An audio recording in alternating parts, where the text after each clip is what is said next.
understand. Why do you make sparkly, fast, romantic montages of me every single day? Like this.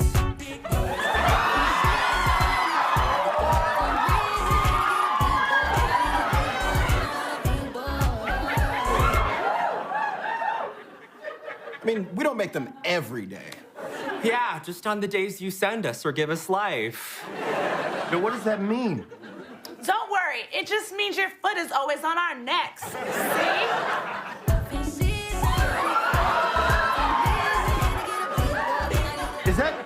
Is that me right now? How did you make that so fast? And how did you take over access to the monitor?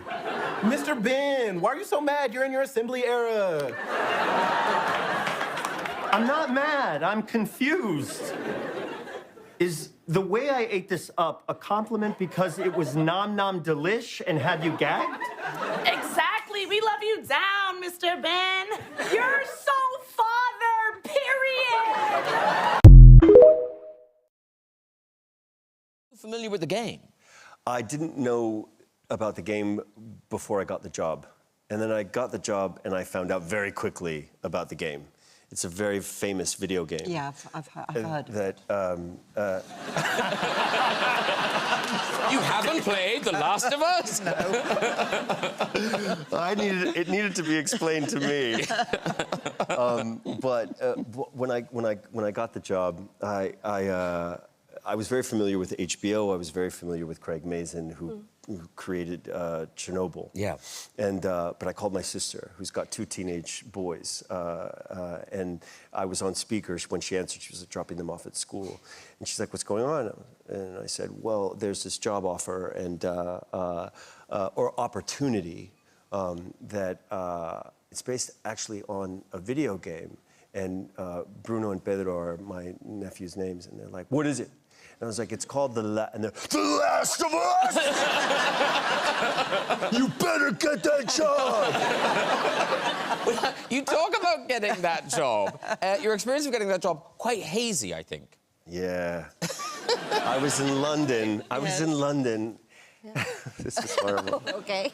Okay, so it all happened very, very quickly. It was a very strange thing where it was read the scripts, talk to Craig, and then, you know, it was getting later and later at night. And we're shooting in London at the time, and they needed me to stay up late to meet the creator of the video game and the executive producer, Carolyn Strauss, who was on Game of Thrones, and to continue kind of like, you know, trying to convince them to hire me for the job. And by the time it was all said and done, it was late, and I took an Ambien, a sleeping tablet. That's strong. To go to bed, yeah. Because I knew that I needed to, because I was, at that point, I was kind of hyped up. Yeah. You've got to work the next day. You've got to Yeah, and I was excited about Yeah. the prospect. So they called me to tell me that I had gotten the job, but I'd already taken the tablet. So I really didn't think, I thought that I would at least have to wait until the next day, you know? And okay. yeah, and I remember actually. Yeah, that's cool. Yeah, I was like, oh my God. And then like a couple of minutes on the call went by apparently, and I was like, so what's up? Did I get the job? And they were like, what are you talking about? We called you, we told you you got the job. And I was like, oh, I did? And they're like, what's it? And I was like, oh, I took a tablet. I forgot that completely. Woke up in the morning, it was all like, oh my God, did I get the job? You know? I'm gonna have to wait all day. They're in LA. I'm in London. I'm gonna be waiting by the phone and everything. And I had gotten the job. I'm surprised you kept the job.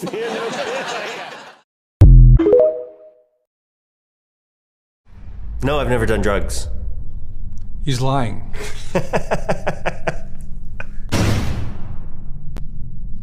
Is your full name Jose Pedro Balmaceda Pascal?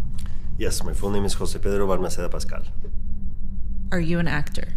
I am an actor. Are you about to take a polygraph exam? Yes. Are you nervous? Yeah. Why? Because you're trying to make me nervous, and I'm a vulnerable person, and it works. And I'm hungover. We're going to start with the category of your career. My heart's racing, right? Yes, it should be. Some would say Narcos is when you became a heartthrob. Do you think you're a heartthrob? I don't think He's lying. Really? That's right. Yes, I am. Yes, I'm a heartthrob. Am I lying? That's the truth. I'm a heartthrob. Is it a lot of pressure being a heartthrob? No. Do you ever look at Instagram accounts devoted to you being a heartthrob when you're feeling down? Yes, I do.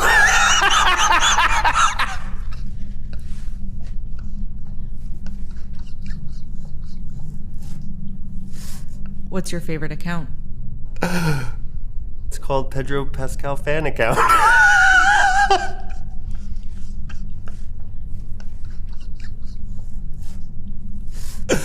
Okay then. You played DEA agent Javier Pena in Narcos. Did you ask to make your pants this tight? I did, actually. I looked dorky in the looser, oversized stuff, so I came up with this idea that Pena really, this character's era, where he felt like the most himself, was the 70s, and it was sort of a style that he never let go of. It didn't matter what decade we were in. Would you say you're a fan of form-fitting clothes in general? I was, not anymore. Why is that? Because the form is not as fit. You were an award-winning swimmer, but stopped after getting into drama class. Do you consider yourself a quitter? No, So you plan on getting back into competitive swimming? I do not. Why? Because I'm too lazy. You don't miss shaving your whole body for swimming? I never even got to that point. I was hairless when I quit. Naturally hairless when I quit swimming. Are you naturally hairless now? Relatively. You were a waiter when you were trying to make it as an good waiter? I would say I was not a good waiter. Why is that? So many different reasons. If I liked you, I liked you, and if I didn't, I didn't, and that didn't necessarily go well with having a bunch of customers. Did you ever get fired? I was fired often. How many times? Upwards of, I don't know, like maybe close to 10 times. Impressive. You star opposite Nicolas Cage in The Unbearable Weight of Massive Talent. Who is more eccentric, the fictional Nick Cage or the real Nicolas Cage? I think it would oscillate between the fictional and the real quite often and get lost between the two. How can you tell the difference? I'm telling you that I couldn't tell the difference. What was the weirdest thing you saw Nick Cage do on set? He didn't do anything weird on set. He was a total professional. Would you invite Nick Cage to your birthday party in real life? Yes, I would. Would you invite me to your birthday party? Yeah. He's lying. At the end of your film, your character, Javi, says he has an interview with Vanity Fair. Is this what you were expecting? This is not what I was expecting. What has happened to Vanity Fair? What is this? This is... I had no idea that Vanity Fair would come up with a torture interview. I got into a lot of trouble when I was a kid. I was always sent to the principal's office. I'm very triggered right now. You played Oberyn Martell in Game of Thrones. Did you ever find that show to be a bit of an eyesore? Do I have to answer that? I found it to be a double eyesore. You called the series finale perfect. Now that more time has passed, have you changed your opinion on that controversial ending? How dare you?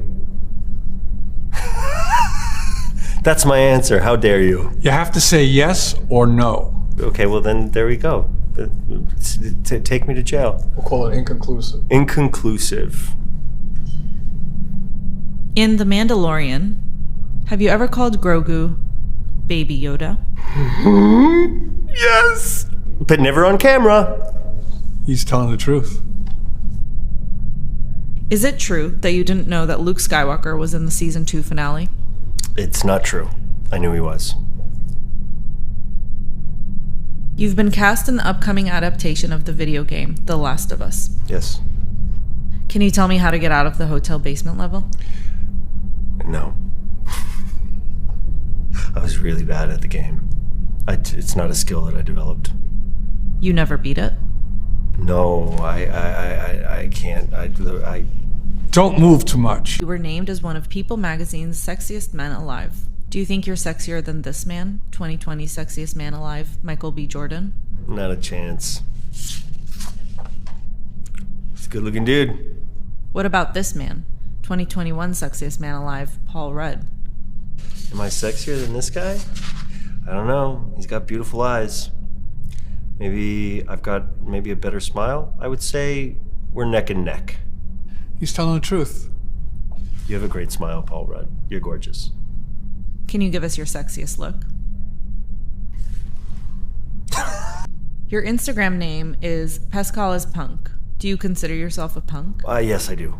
That was a typo, actually. I meant to write Pascal is a punk when I created the Instagram account that I expected 12 people to follow for the rest of my life. And then it was Pascal is punk. I never knew what a big deal it would turn into, so I just never changed it, and I just can't be bothered to change it now. Do you enjoy punk music? Yeah. Can you name 3 punk bands?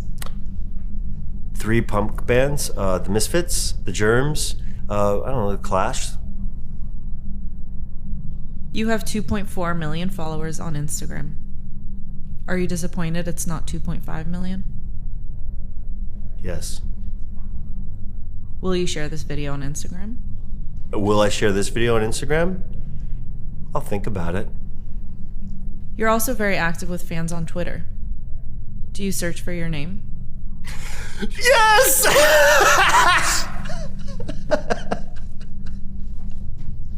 Yeah, I know. Sometimes. Do you think this makes you self-absorbed? I think it makes me weak. What's the strangest thing someone has said about you on social media? What's the strangest thing somebody has said about me on social media?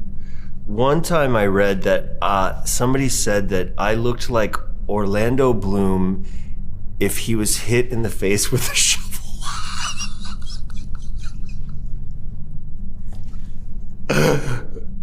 Do you agree? Sometimes. He's a good-looking guy. You had a Twitter interaction with a fan claiming you are not short. Do you stand by that statement? I'm average height. I'm 5'11", naked, 6 foot, with some good shoes.